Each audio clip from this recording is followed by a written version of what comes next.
The Origins of Life, Chi Creation, Part 25.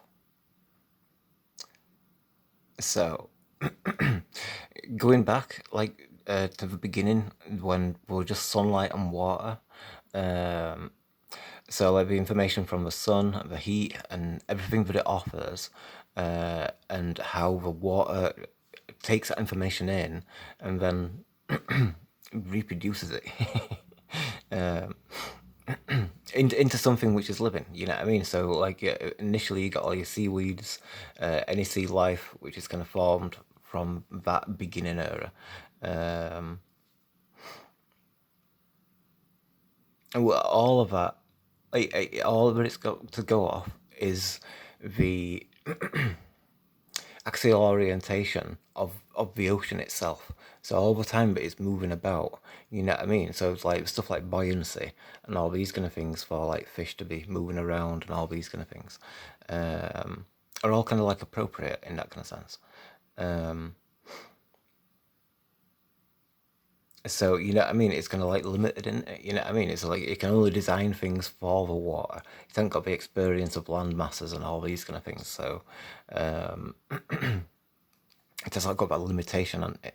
But as another aspect of things, um, you've got your two hemispheres here, or hemisphere planes. You've got your water and then the sky kind of thing. So as the water interacts, yeah, it finds its buoyancy itself and stuff. Um, it's constantly seeking equilibrium. Um, So, like, you've got a center of gravity in your body, you know what I mean? Like your central area, like where your waist is and stuff. So, balance, all those kind of things.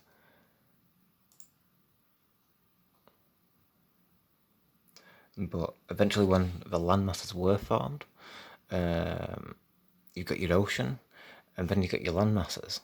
And so, like that being like your right brain, you got your female. It's soft. It's a bit liquid. It's got the spiritual. All the spiritual meanings of the female is in there. All the mystical, the mind, um, all those kind of things and stuff. Um, and then on the other side, on his left side, we've got all his logic, uh, the doing stuff about the brain. You know what I mean? Like construction and kind of creating things and stuff like that. Like your imagination and you're doing. You know what I mean? Imagination, maths, or whatever. You know what I mean and stuff. Um, so yin and yang in that kind of aspect to it.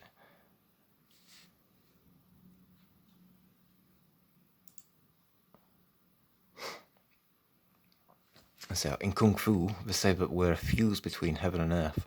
We're a mixture of the two. We're spiritual and physical. And so that's like what kind of like why we're soft are, you know, like plants are kind of how they are and stuff like that, rather than it being a rock as such. um,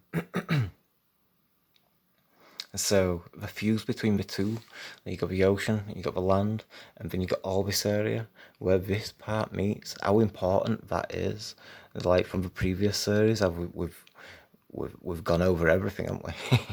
Almost. um, I'm sure there's plenty more to go at and stuff like, but um, I say like the teeth at wave, the roll at wave, the ribs, everything. You know what I mean? The fins, the mouth, etc.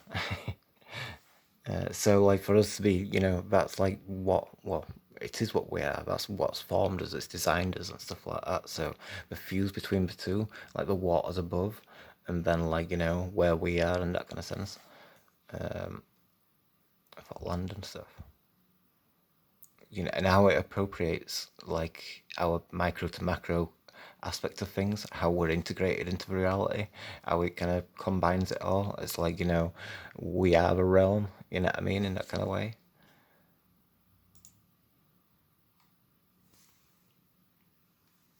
So the importance of that shape, of that place.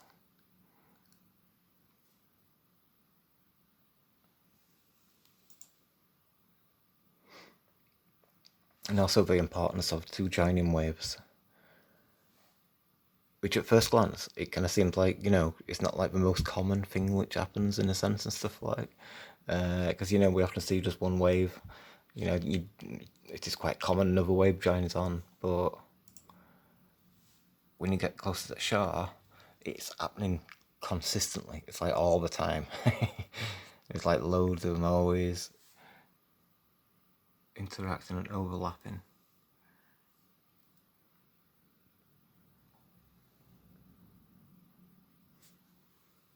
Have it there.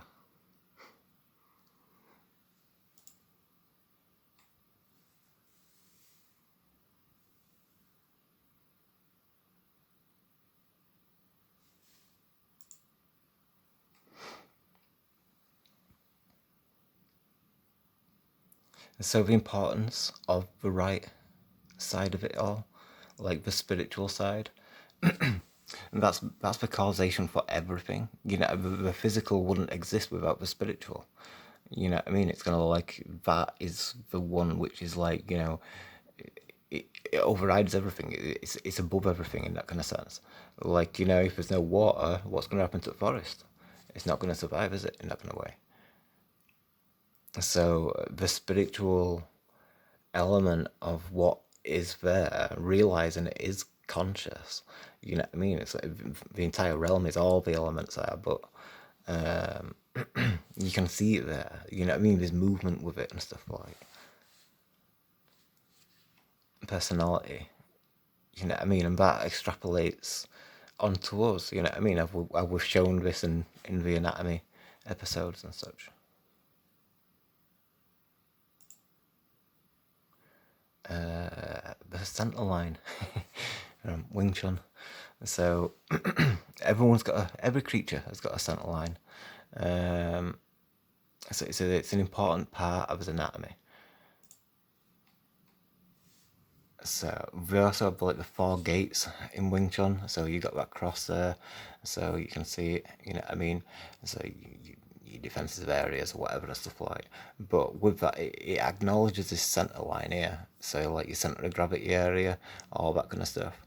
So as you appropriate that to the realm, as you're like part of a torus field, you've got your own torus field, and now that kind of repeats to the realm.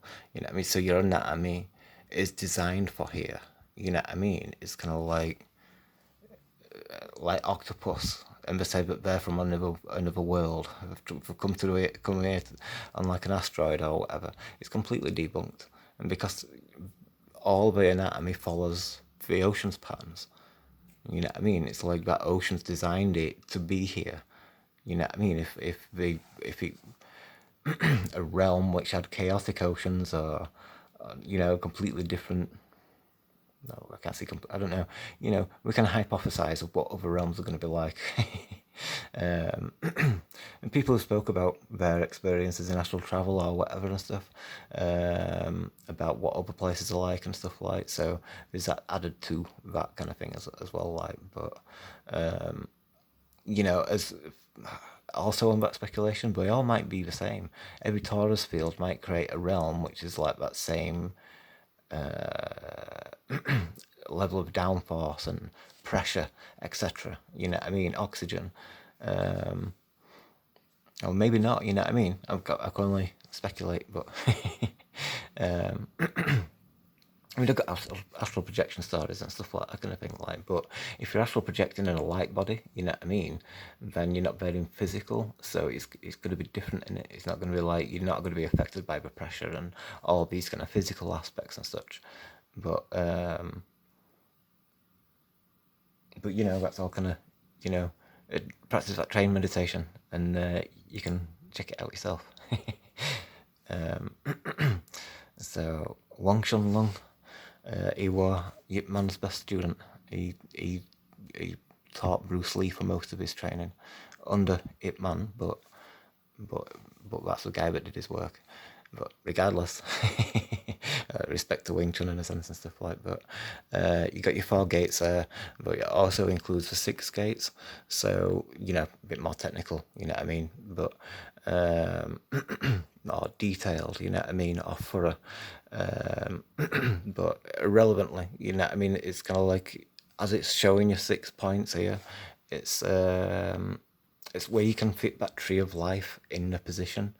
You know what I mean? So I suppose like most life is going to share that shape in a way and stuff like. I say most life because there's like different aspects to it. You know, like a starfish say. Maybe most mammals or whatever, but um,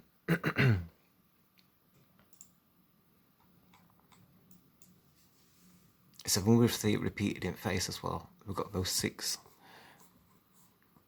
boxes, kind of. It has got a bit more on top and stuff like that kind of thing, like. But generally, you draw like 6 boxes. I like drawing a face and just to get like the general gist of it and stuff like that. So you can fit your tree of life pattern within there as well. So like that is like how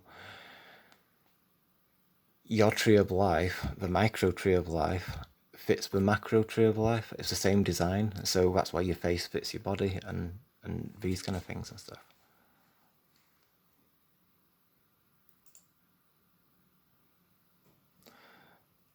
So the communication of the light and the water, and what that means, and what we've kind of like found so far, like all the different things for it. You see, like the sea turtle patterns. We've got some sea turtles later, so we'll show you a difference and stuff like. Um, but what it means, though, you know what I mean? Like in terms of like consciousness itself, like your ability to comprehend things, your ability to make decisions, or emotions like fear and love, for example, and stuff like, the full range of emotions, which I don't know the testing and all that kind of stuff like, but parrots have a full range of emotions, and maybe most parrots. Um, so, like, for some creature to be so small and to have such a range of emotions, it's kind of like it's phenomenal. You know what I mean? Because like how I compared the Quaker parrot, how that looks like a grasshopper. You know what I mean? Like the front of its head, the beak goes down. It's got like the same front of the head to like a grasshopper. Its eyes on the side, like beady. You know what I mean, or whatever and stuff like. Um, and much more references.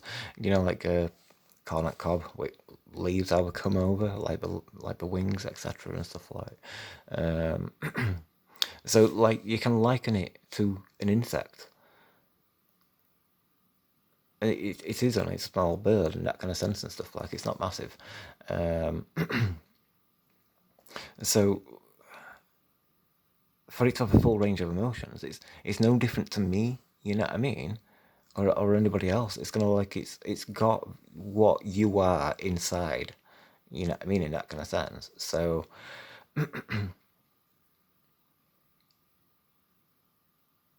for it to be like an insect, it's almost like saying that insects have potentially got like a full range of emotions as well. It's gonna like how do we test what level of emotions have we got? You know what I mean? It's gonna like I think most animals can experience fear. You can see that insects respond to fear. You know what I mean? They're afraid of danger, etc. You know what I mean? So there's a lot in that and stuff like. I think potential for like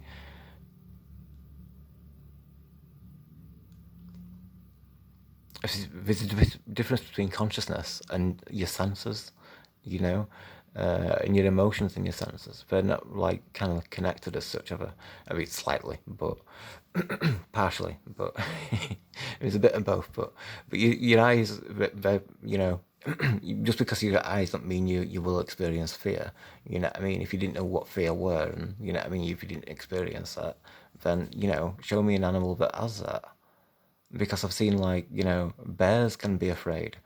You know what I mean? So it can be a big creature and fierce and stuff like. But fear is always there. So from insects to bears and all that kind of thing and stuff like. But all of this, all of these aspects of ourselves, whether it's physical or emotional, you know what I mean? Spiritual in that kind of sense as well. It all comes from there. Maybe, I'll hang back on spiritual, but in terms of like emotional, psychic ability, all that kind of stuff, I mean, that's kind of connected to spiritual as well.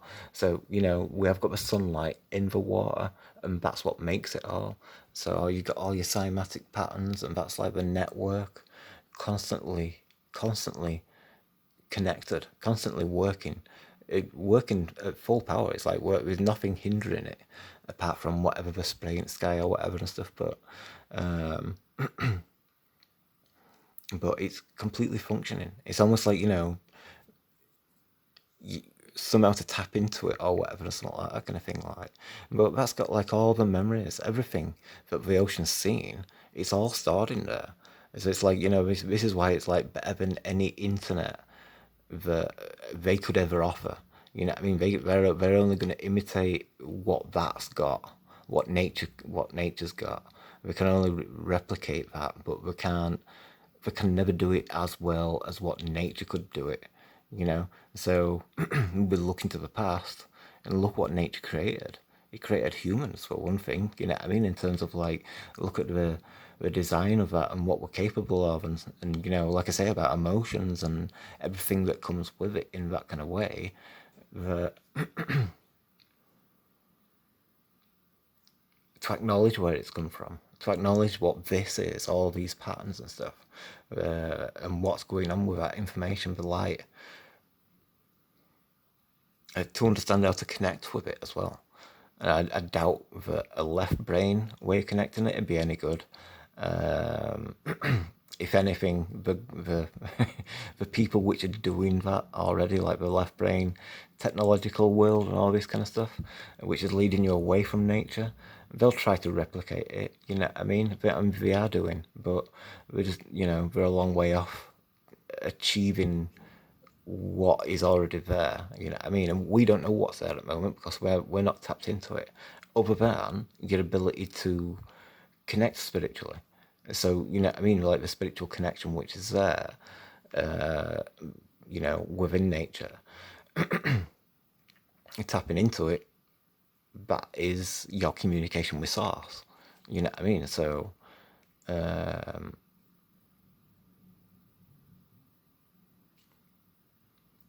we can do it. It's just that a lot of people one don't know how to. You know what I mean?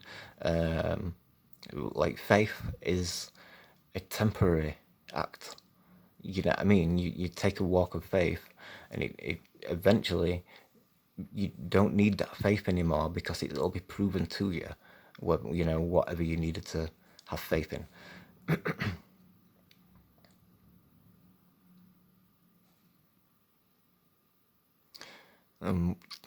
To overcome that faith is to walk the path, like explore the spiritual path, and where you feel where you should walk. You know what I mean, in that kind of sense. There's so many different paths. It's not up for me to decide or whatever and stuff like that kind of thing. But as you explore and you do whatever it is, then you discover. You know what I mean. You do make discoveries with it and stuff. Understanding spirituality properly, and you know, connecting to source and such. But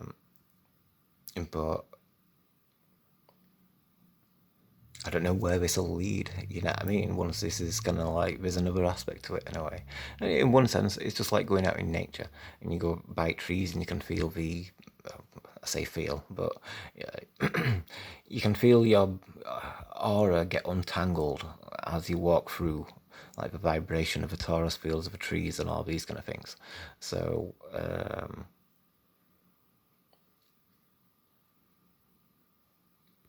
it's an example of taking that spiritual pathway, like walking.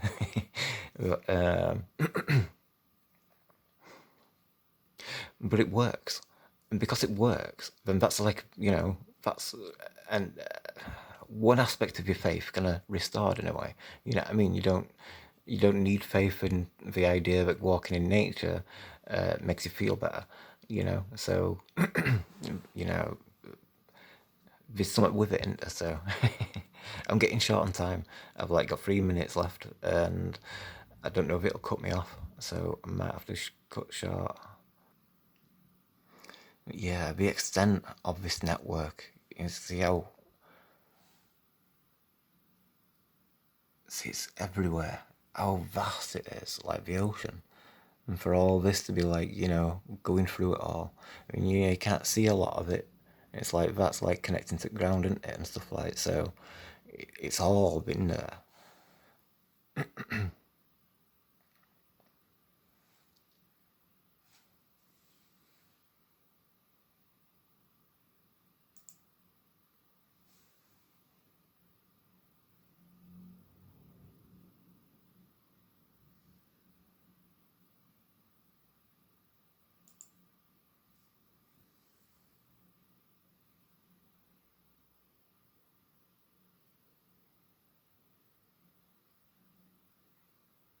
Like the brain networks, all neuro connections, and your light body, your chi, all that kind of thing.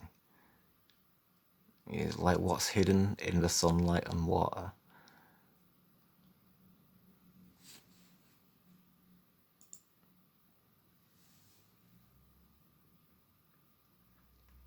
And this part's the important part of the ocean. Again, as we've already discussed and stuff like. Hold on. Its most important job. It's the thing it repeats on a daily basis, consistently, to gather the information. It tests the oxygen levels, the density and everything, the pressure levels and all that kind of stuff. And sends that information back into that brain network of the ocean and communicates that with the other hemisphere, the right, the left brain, the landmass area, into the tree root networks and stuff. And I've got to go because it's going to go. So thank you for watching. Next part coming up soon. Thank you. Cheers.